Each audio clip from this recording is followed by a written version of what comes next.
Good morning, everyone. Today we are going to start with our chapter number 6, permutation and combination. So उनके कुछ theories है, कुछ formulas है और वो आज हम देखेंगे. Chapter number 5 actually, not 6. So make a note, chapter number 5, permutation and combinations.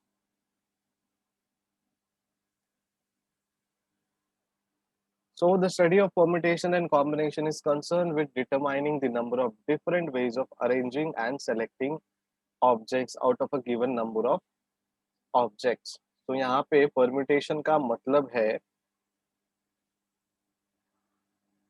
is concerned with determining the number of different ways of arranging. जो भी नंबर है उनको हम different way से arrange करेंगे और उन ऑब्जेक्ट को सेलेक्ट करेंगे out of a given number of objects. ठीक है, ऑब्जेक्ट्स कोई भी हो या फिर कोई भी नंबर सेट हो, उनको हम अरेंज करेंगे एक पर्टिकुलर ऑर्डर्स में या एक पर्टिकुलर रूल्स फॉलो करके हम उनके सॉल्यूशन के हिसाब से हम उन्हें ड्रॉ करेंगे. ठीक है. There are some basic accounting techniques which will be useful in determining the number of different ways of arranging or selecting objects. The two basic counting principles are given below. So यहाँ पे हमारे पास एक counting technique दिया गया है. ठीक है, कुछ काउंटिंग टेक्निक्स है जिनके थ्रू हमें डिटरमाइन करना है अलग अलग तरीके जो हमारे नंबर ऑफ सेट्स को अरेंज करेंगे और सेलेक्ट करेंगे. ठीक है, और यहाँ पे हमें दो बेसिक अकाउंटिंग प्रिंसिपल्स दिए गए हैं और उन प्रिंसिपल्स के थ्रू हमें पढ़ना है और हमें परम्यूटेशन एंड कॉम्बिनेशन का जो क्वेश्चन है उसके उसे सॉल्व करना है.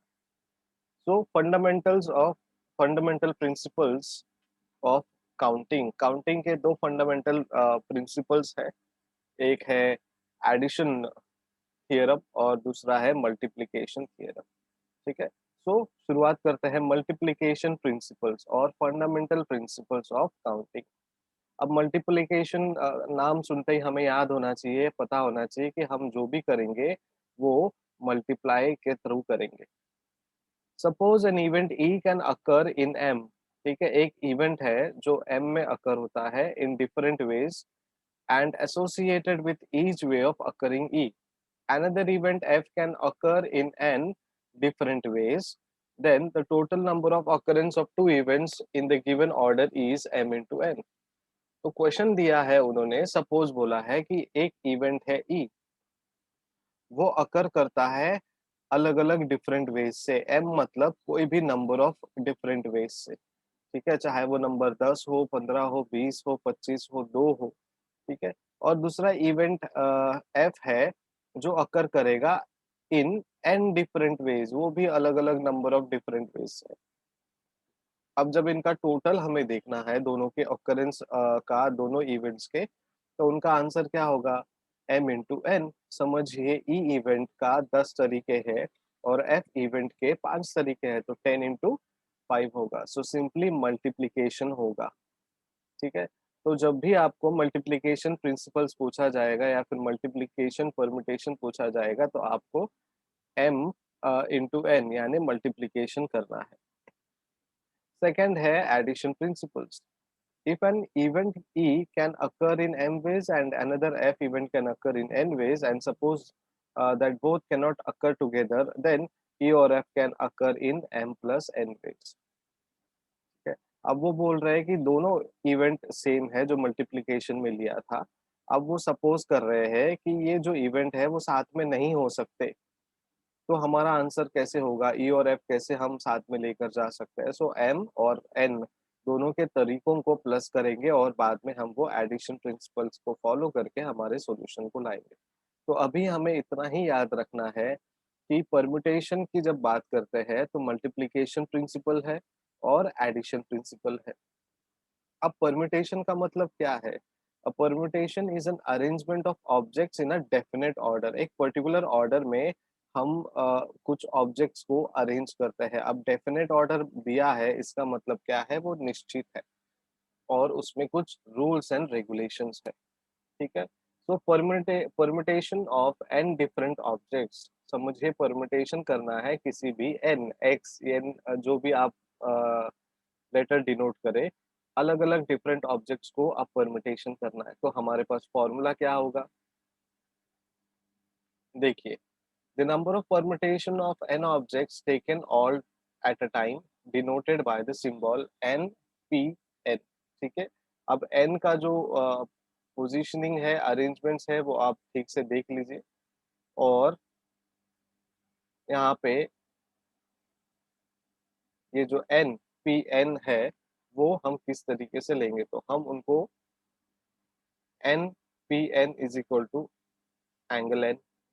ठीक है, so where angle n is equal to n minus 1 into n minus 2, जितने भी फंक्शंस रहेंगे, फैक्टर्स रहेंगे, उस फैक्टोरियल के हिसाब से हम उनको नंबरिंग करते जाएंगे। सो n minus one, n minus two, n minus three, n minus four, ऐसे करते करते हम आगे बढ़ सकते हैं।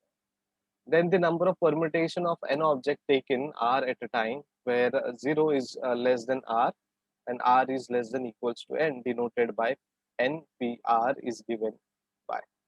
तो अगर हमारे पास npr दिया है, r भी दिया है, p भी दिया है और np दिया है, तो उनको हम इस फॉर्मूले के थ्रू डिनोट करेंगे। ठीक है, फिलहाल अभी हमें क्या ध्यान देना है, हमारे पास जो थियरी है हम उस पर ध्यान देंगे, और हमारे जो प्रैक्टिकलिटीज है, ठीक है, हम वो प्रैक्टिकलिटीज हमारे टेक्स्ट बुक के थ्रू सॉल्व करेंगे, जो हमारा ऑफिशियल टेक्स्ट बुक है, चाहे वो हिमालय पब्लिकेशंस का हो, ऋषभ्स का हो या फिर विपुल्स का हो।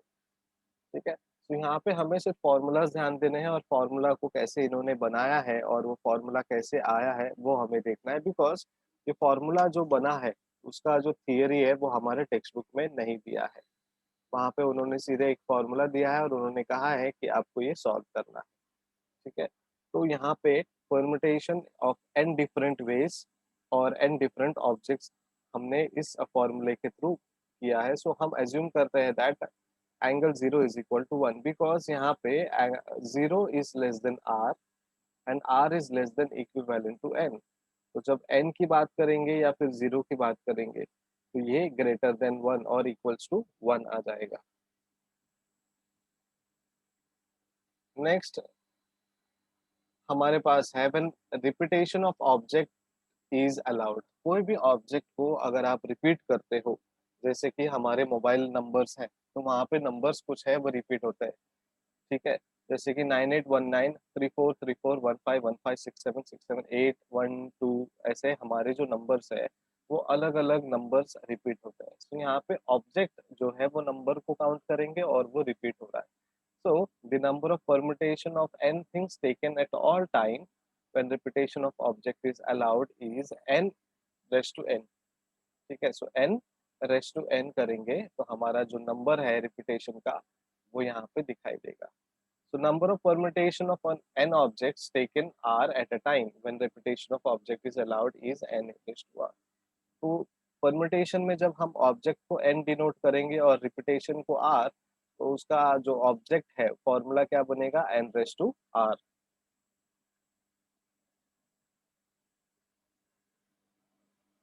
Then permutation when the objects are not distinct. अब नॉट डिस्टिंक्ट का मतलब क्या है कि वो बताया नहीं है कि क्या है एग्जैक्टली, कितने ऑब्जेक्ट्स है या कौन से तरीके के ऑब्जेक्ट है। So the number of permutation of n objects of which P1 are of one kind, P2 are of second kind, P3 are of third kind, और ऐसे करते करते हम Pk तक चले जाएंगे, are of kth kind and the rest if any are different kinds।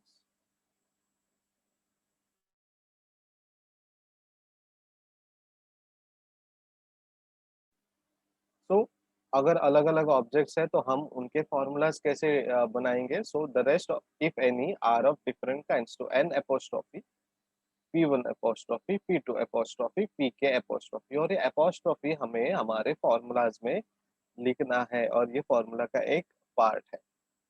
ठीक है, देन परम्यूटेशन के बाद हमारा दूसरा टॉपिक है इस चैप्टर में, वो है कॉम्बिनेशन। अब कॉम्बिनेशन का मतलब इन सिंपल लैंग्वेज क्या है कि दो चीजों को मिलाकर एक चीज बनाना। ठीक है, जैसे कि हमारी कॉम्बिनेशन कॉम्बिनेशन हो सकती है सुबह सुबह नाश्ते के साथ चाय। ठीक है, नाश्ते में भी या फिर इवनिंग स्नैक्स की बात करेंगे और मॉनसून सीज़न चल रहा है तो भजिया और चाय, ठीक है? कोई भी तला हुआ चीज़ और चाय, ठीक है? तो ये कॉम्बिनेशन है, इस कॉम्बिनेशन को हम बहुत पसंद करते हैं, ठीक है? तो कॉम्बिनेशन इन जनरल मतलब 2 चीज़ों को मिलाकर एक सेट बनाना। अब मैथमेटिकल वर्ड्स में उन्होंने क्या बोला है, on many occasions we are not interested in arranging but only in selecting r objects from given n objects. हमारे पास क्या करना है, हमारे मैथमेटिक्स में हम इंटरेस्टेड नहीं है जब भी कॉम्बिनेशन की बात करते हैं कि हम अरेंजिंग में ज़्यादा नहीं जाएँगे, ठीक है? लेकिन हमारा जो पार्ट होगा यहाँ पे वो सेलेक्टिंग होगा आर ऑब्जेक्ट का। कोई भी एक ऑब्जेक्ट है, उसको हम सेलेक्ट करेंगे फ्रॉम गिवन एन ऑब्जेक्ट्स, ठीक है? तो कुछ ऑब्जेक्ट्स दिए रहेंगे, उनमें से हमें सेलेक्ट करना है एक ऑब्जेक्ट। अब ये क्या करेगा, a combination is a selection of some और all number of different objects where the order of selection is immaterial. The number of selection of R object from the given N object is denoted by NCR and is given by formula.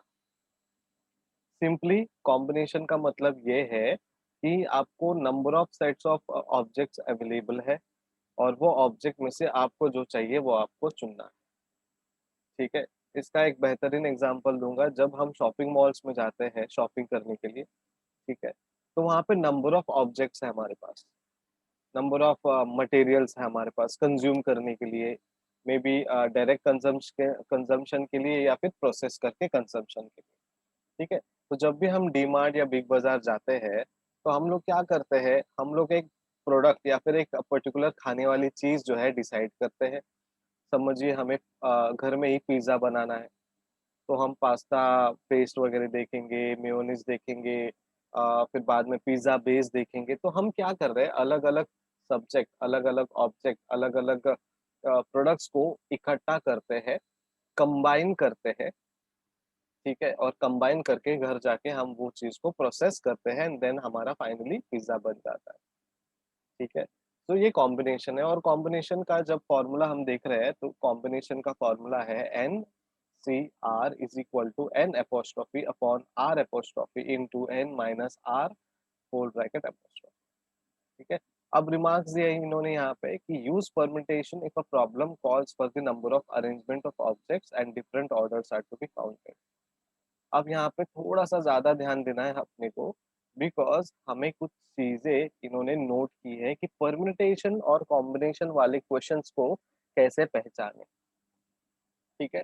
तो अगर हमें बोला है permutation के लिए, तो problem बताएगा calls for the number of arrangement of objects. देखिए यहाँ पे अरेंजमेंट्स ऑफ ऑब्जेक्ट्स बोला है and different orders are to be counted, अलग अलग ऑर्डर्स हमें काउंट करने हैं, ठीक है? तो अरेंजमेंट ऑफ ऑब्जेक्ट और different orders to be counted अगर जब बोला है या फिर किसी भी सेट को ऑब्जेक्ट्स को अरेंज करके उसको एक पर्टिकुलर ऑर्डर या कुछ सेट में अरेंज करना है, तभी हम परम्यूटेशन का इस्तेमाल करेंगे या फिर परम्यूटेशन के फॉर्मूले का इस्तेमाल करेंगे। लेकिन जब हम कॉम्बिनेशन यूज करेंगे तो प्रॉब्लम क्या कहेगा, problem calls for the number of ways of selecting object, number of ways of selecting objects, number one, and second, the order of selection is not to be counted, और ये जो order है selection का वो हम count नहीं करेंगे, ठीक है? तो अब लॉजिक मैं बताता हूँ। परम्यूटेशन में हम अरेंज करेंगे और ऑर्डर्स को काउंट करेंगे। कॉम्बिनेशन में हम सेलेक्ट करेंगे, ठीक है? और उसके बाद हमारा जो ऑर्डर है वो हम काउंट नहीं करेंगे। हम ये नहीं देखेंगे, जैसे पिज़्ज़ा बेस का हमने एग्ज़ाम्पल लिया या फिर पिज़्ज़ा बनाने का एग्ज़ाम्पल लिया, तो हमने अ मेयोनीज़ लिया, पिज़्ज़ा से रिलेटेड जितने भी सॉस या फिर मसाले लगते हैं वो हमने खरीदे और पिज़्ज़ा बेस 1 खरीदा, ठीक है? तो क्या इतने बड़े-बड़े बॉटल्स जो है पास्ता पेस्ट के या फिर कोई भी अलग-अलग मसाले उनमें जो लगते हैं, क्या वो एक पिज़्ज़ा बेस में पूरा होगा? नहीं होगा। सो हमें जो सिलेक्शन है, ऑर्डर ऑफ सिलेक्शन है, वो नहीं काउंट करना है कि आप कितना ले रहे हो, क्या कर रहे हो। आपको बस ऑब्जेक्ट को कितने नंबर ऑफ तरीके से आप सेलेक्ट कर सकते हो, वो है। अब देखिए पिज़्ज़ा बेस के लिए जो परचेज़ेज़ लगते हैं वो हम ऑनलाइन भी करते हैं। तो यहाँ पे नंबर ऑफ वेज़ हम देख रहे हैं, ठीक है? ऑनलाइन भी परचेज़ कर सकते हैं। उसके बाद हम कुछ चीज़ें ऑनलाइन, कुछ चीज़ें ऑफलाइन भी परचेज़ कर सकते हैं। ऑनलाइन ऑर्डर देते हैं डीमार्ट में और वो एक पर्टिकुलर सेंटर में हमें ऑफलाइन डिलीवर करते हैं, ये नया सिस्टम आ गया है अभी, ठीक है? हमने पिज़्ज़ा से रिलेटेड मसाले जो है वो ऑफलाइन खरीदे और भाजी भी हमने जो उसे लगते हैं शिमला, पनीर वगैरह जो भी आप उसमें ऐड करोगे टॉपिंग्स, वो आपको ऑफलाइन मिलेंगे। सो कितने तरीकों से आप अपने ऑब्जेक्ट्स को परचेज़ कर सकते हो या सेलेक्ट कर सकते हो। ठीक है? ये हो गया नंबर ऑफ वेज़ कॉम्बिनेशन में और जो ऑर्डर ऑफ सिलेक्शन है, वो काउंट नहीं करेंगे। कितना आपने कौन से ऑर्डर में सेलेक्ट किया वो हमें काउंट नहीं करना है, ठीक है? अभी इतना ही समझना है, 2 डिफरेंसेस है, अरेंजमेंट करते हो और ऑर्डर्स काउंट करते हो तो परम्यूटेशन है, ठीक है? सेलेक्ट करते हो और काउंट नहीं करते हो तो वो कॉम्बिनेशन है। इतना समझ में आया? यस? अगर कोई डाउट है तो yes sir doubt and your question, अगर डाउट नहीं है तो नो सर नो डाउट, उसके बाद फिर वी विल कंटिन्यू।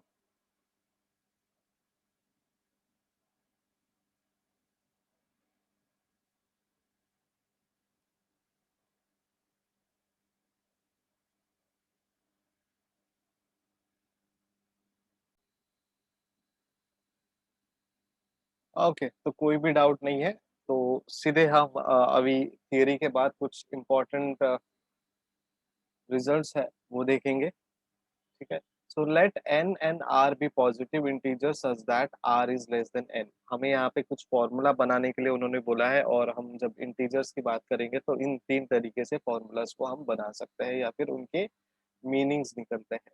तो हमारे पास n और r दिया है जो पॉजिटिव इंटीजर्स है, जो r is less than equals to n। r जो है less than equal to n है, ठीक है? So n c r is equal to n C n minus r. जब हम एन सी आर देखते हैं तो उसको हम ऐसे भी लिख सकते हैं that is equals to n C n minus r. अब ये जो उनकी जो पोजिशनिंग है वो आप अच्छे से ध्यान दीजिए, ठीक है? Upper n, lower n minus r. एक और है, अब इसी n c r plus n c r minus one को हम n plus one c r भी बोल सकते हैं, ठीक है? हमने कुछ नहीं किया, नंबर 1 जो हमारा फ़ॉर्मूला था उन दोनों को ऐड किया और हमने थर्ड फ़ॉर्मूला यहाँ पे क्रिएट किया। अब इसके बाद n-1 Cr-1 अगर ये क्वेश्चन आएगा या फिर इस बेस में क्वेश्चन आएगा तो हमारा जो रिजल्टेंट है फ़ॉर्मूला वो n-r+1 इंटू Ncr-1 हो जाएगा, ठीक है? अब कुछ सॉल्व्ड एग्ज़ाम्पल है, हम थोड़े-थोड़े एग्ज़ाम्पल्स यहाँ पे देखेंगे। सबसे पहले एग्जाम्पल है, in a class there are 27 boys and 14 girls. The teacher wants to select one boy and one girl to represent the class for a function. In how many ways can the teacher make this selection? ठीक है, सो यहाँ पे question दिया है कि 27 boys है और 14 girls है और टीचर को एक बॉय और एक गर्ल को सेलेक्ट करना है क्योंकि वो हमारे कुछ इवेंट में, कुछ फंक्शंस में वो हमारे क्लास को रिप्रेजेंट करेंगे। तो टीचर किन नंबर ऑफ वेज से वो स्टूडेंट को सेलेक्ट कर सकते हैं? So solution here the teacher is to perform two operation. कितने ऑपरेशन है? टू।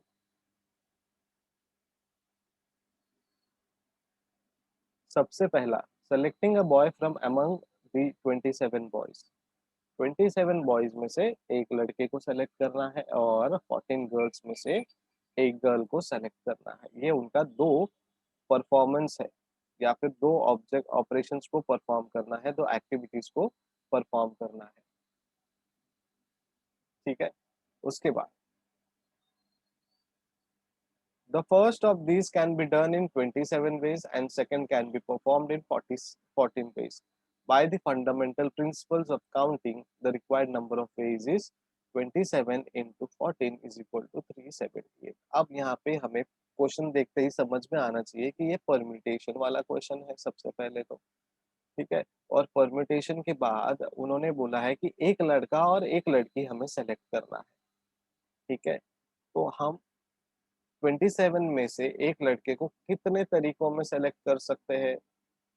27 वेज से, बिकॉज़ 27 बच्चे हैं, ऑब्वियसली एक को सेलेक्ट करना है तो 27 बार मुझे देखना पड़ेगा कि कितने बच्चे, कौन कैसा है, किसका क्या क्वालिटी है, ठीक है? और 14 लड़कियां हैं तो लड़कियों में भी मुझे 14 टाइम्स देखना पड़ेगा हर एक लड़की को कि कौन सा टैलेंट है, किसमें क्या है, ठीक है? आपको स्टूडियस टैलेंट चाहिए, जहाँ पे आपको स्पीच देना है, प्रेजेंटेशन देना है, आपको कोई स्किल सेट चाहिए, डांसिंग चाहिए, सिंगिंग चाहिए, तो उस हिसाब से आप 14 वेज में 14 गर्ल्स को आप देख सकते हो एंड देन उसमें से आप सेलेक्ट कर सकते हो। अब जब इनका जो काउंटिंग वेज है वो कितने तरीके से होगा? 378 से होगा, बिकॉज हम परम्यूटेशन जब भी देखते हैं तो दो तरीके हैं, एक तो मल्टीप्लीकेशन वाला तरीका और एक एडिशन वाला तरीका।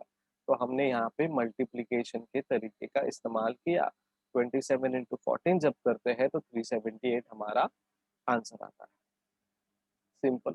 सेकंड एग्जांपल है, how many numbers are there between 99 and 1000 having 7 in the unit place. अब ये जो क्वेश्चन है ना, ये कोई भी कॉम्पिटिटिव एग्जाम जब आप देते हो ना, उन कॉम्पिटिटिव एग्जाम्स में पूछे जाते हैं।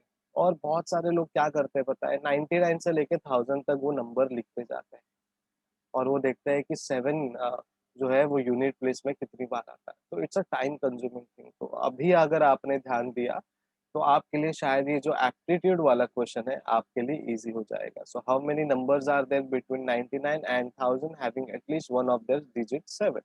दो क्वेश्चन पूछे हैं, 7 एक यूनिट प्लेस में होना चाहिए और दूसरा कि कितने ऐसे नंबर है जहाँ पे एटलीस्ट कोई भी डिजिट 7 हो। तो सॉल्यूशन है, first note that all these numbers have 3 digit. पहले ये देखना है कि ये जो सारे नंबर्स है वो 3 डिजिट के हो। 7 is in the units place, 7 जो है यूनिट प्लेस में होना चाहिए। The middle digit can be any one of the 10 digits from 0 to 9। अब जो मिडिल डिजिट है वो कोई भी 10 डिजिट होगा 0 से 9। ऑब्वियसली हमारे पास 0 to 9 ही डिजिट्स है एंड देन उसके बाद हमने उनके आगे पीछे नंबर्स डाल के नंबरिंग फॉर्मेट्स को बढ़ाया है।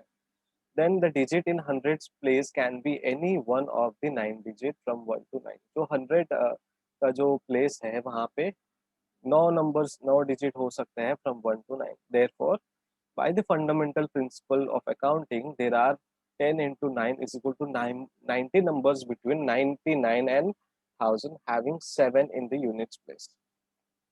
ठीक है, ध्यान से सेकंड वाला सुनिए। The digit in hundreds place can be any one of the 9 digits. ठीक है, कुछ भी हो सकता है 9 में से, फ्रॉम 1 to 9। ठीक है, तो हम क्या करेंगे, हमारा जो 7 नंबर है वो फाइंड आउट करने के लिए 7 कितनी बार आएगा, तो 7 सर जी 10 इंटू 9 जब करेंगे, बिकॉज हमारे पास कितने डिजिट्स है, 10 डिजिट्स है। क्यों? 0 से लेके 9 तक है वो। और हमें प्लेस देखना है, जो डिजिट का हंड्रेड्स में प्लेस आता है उसको हम देखना है, वो है 9 डिजिट्स फ्रॉम 1 to 9।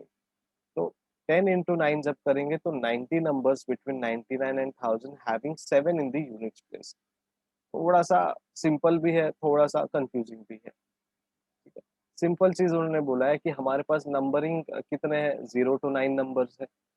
जब हम यूनिट्स की बात करते हैं तो हमारे पास 9 डिजिट है, जब टोटल नंबर्स की बात करता है नेचुरल नंबर्स की तो 10 है। ठीक है, सो 10 digit from 0 to 9 and 9 digit from 1 to 9 दोनों को मल्टीप्लाई किया तो 90 नंबर्स आ गए, जहाँ पे 7 जो है यूनिट्स प्लेस में 99 सॉरी 90 टाइम्स आता है। अब उन्होंने बोला है कि 7 डिजिट्स कहीं पे भी हो।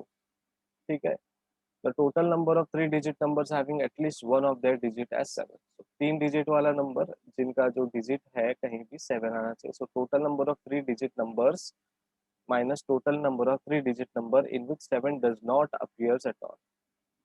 ठीक है, सो हमारे पास 1 से लेके 9 या फिर 0 से लेके 9 तक 10 डिजिट है। ठीक है, और 1 से लेके 9 तक ऐसे डिजिट्स है जहाँ पे 7 आने के चांसेस है। तो total number of 3 digits minus total number of 3 digit number in which 7 does not appears. तो जो पहला क्वेश्चन हमने सॉल्व किया उसमें से ही नंबर्स लेंगे। पहले तो 0 to 9 हमारे पास डिजिट्स है, ठीक है? और जो यूनिट्स प्लेस है उसमें 9 डिजिट्स है, ठीक है? तो एक यूनिट प्लेस हम ले लेंगे 9 इंटू 10 इंटू 10, ये एक पूरा सेट हो गया। माइनस करेंगे उसको 8 इंटू 9 इंटू 9। अब यहाँ पे 8 क्यों आया? क्योंकि यहाँ पे 7 नहीं आना चाहिए, ठीक है? तो 9 डिजिट में से हमने 7 को हटा दिया, तो टोटल डिजिट्स जो है वो 8 हो जाता है, और यहाँ पे भी हमने 7 को हटा दिया तो टोटल डिजिट्स क्या क्या हो जाते हैं? 9 हो जाते हैं। So 9 into 10 into 10 minus 8 into 9 into 9. So 900 minus 648 is equal to 252, जो है हमारा आंसर। तो एक, how many numbers are there between 99 and 1000 having 7 in the unit place? तो ये 90 टाइम्स है, 90 बार वो आता है। एंड सेकंड क्वेश्चन का आंसर है 252, और उसमें पूछा गया है कि at least one of their digit is 7। तो 99 और 1000 में से ऐसे कितने डिजिट्स है जो 7 आते हैं? तो 252 डिजिट है सर, ठीक है? तो आज के लिए दो एग्जाम्पल से देखते हैं, छोटे छोटे एग्जाम्पल्स है, ज़्यादा हमें थोड़े से एप्टीट्यूड तरीके से हमने इस क्वेश्चंस को लिया है। पहले ये पूरा सेट हम लोग क्लियर करेंगे और उसके बाद हमारे टेक्स्ट बुक का जो क्वेश्चन एंड आंसर्स है वो सॉल्व करने की कोशिश करेंगे। बहुत ही ईज़ी है, फॉर्मूला बेस्ड है, और सेकेंडली लॉजिक बेस्ड है।